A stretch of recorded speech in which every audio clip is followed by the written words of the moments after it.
Okay guys, without further delay, Armani Code Absolu. Okay, matagal nyo na nakita sa akin ito, di ba? Ngayon na natin finally bubuksan. Parfum na daw siya. 8,250. Okay, Rustan Shangri-La ito. 110 milliliters, no? 3.7 fluid ounces. Guys, tactical tayo dito, ha? Kaya tayo nag-Armani Code. May GA embossed dito on top. Whew! Ayan na po, ayan na po. Lalabas na, lalabas na. Lalabas na pala. Lalabasan. Kayo talaga. Oh! Woo! Tingnan nyo naman guys. Ito yung 8,000. Magkano ba? 8,250. Sus Mario Josep. Ang mahal na. Yabang na ng Armani ngayon. Di naman ganyan ang presyo nyo dati. Armani Code Absolu. Woo!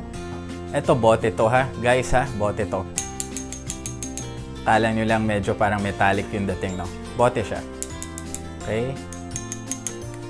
Guys, di ko talaga mabasa. Pasensya ha. 3B ba yan o 38?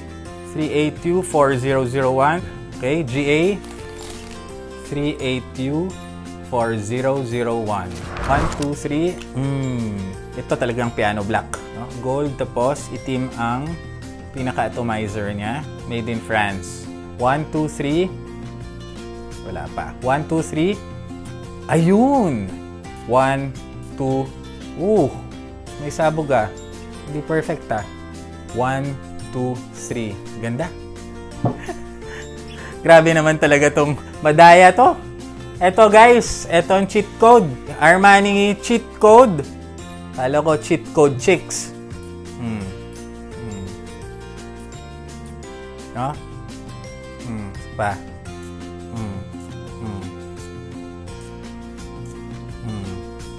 Okay? Armani Code Absolu. Kilatisin natin. Okay, that was shot 5 days ago na nag-review tayo ng Prada Black. Sayang naman yung 300 pesos na black t-shirt ko dun eh. Mag-spray tayo para sa dry down, no? 1, 2. Okay, sige. Oh, grabe, ang bango. Ang bango talaga nito. Ayoko nang tagalan yung review dito, no? Ayoko nang tagalan yung review dito. Para to saan? Okay, effort ko ito, no? Para to sa Playboy. Sa mga pabangong alam ko, no? Makakapag-pick up ka ng chicks. Ito. Buisit lang, ang mahal.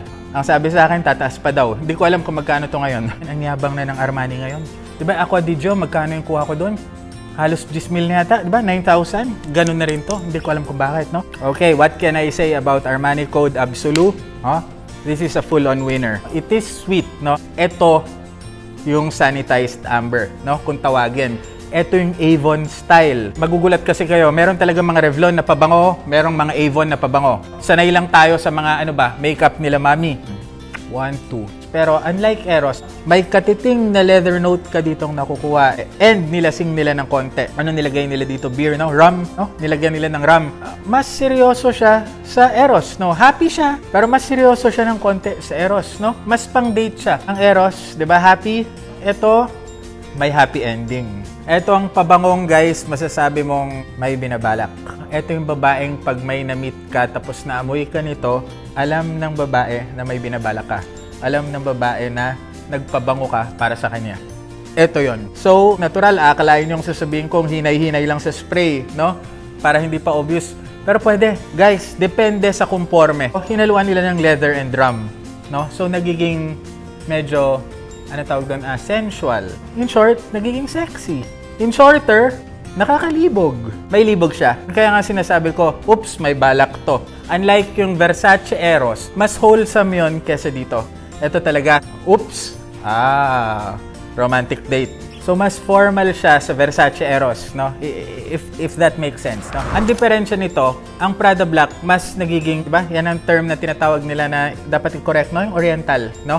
Mas nagiging yung amber malakas, no? Sa Prada Black. Ganun naman, kasi amber experts yun. Guys, ang House of Prada, no? Amber experts yan. Ulit-ulitin ko, bago sila nag-pivot dun sa Iris, no? Yung soapy signature na naamoy ninyo itong mga past 5 years. Ang Prada Black, mas ma-amber kesa dito. No? Eto clean na, no? Kaya sinasabi ko yung Prada Black, yan yung Revlon style. Eto yung Avon. Ulitin ko, sanhiyang ang mga Pilipino.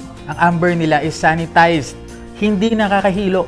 Ito yung Avon type, no? Na swak sa panlasang Pinoy. Ito yun. Pangatlong bote ko na yata to. Guys, ito ang binibili palagi sa duty free, sa malls, pag sinabing pabiling Armani Code. Dati, Profumo. Yung mga kakilala kong sales ladies o kaya mga nagbebenta. Pag sinabing Armani, no? Matic. Ito na. Absolute. Pasok eh. Pwede rin to sa tanghali, walang problema naman, basta wag nyo dadamihan. Tsaka hindi masyadong maarte yung katabi mo, na ayaw niya yung sobrang matatimis. Hindi naman tayo ganun. Generally, hindi ganun ang Pinoy. Mas pang romance to, guys, no? Kaya nga itong damit ko, Playboy.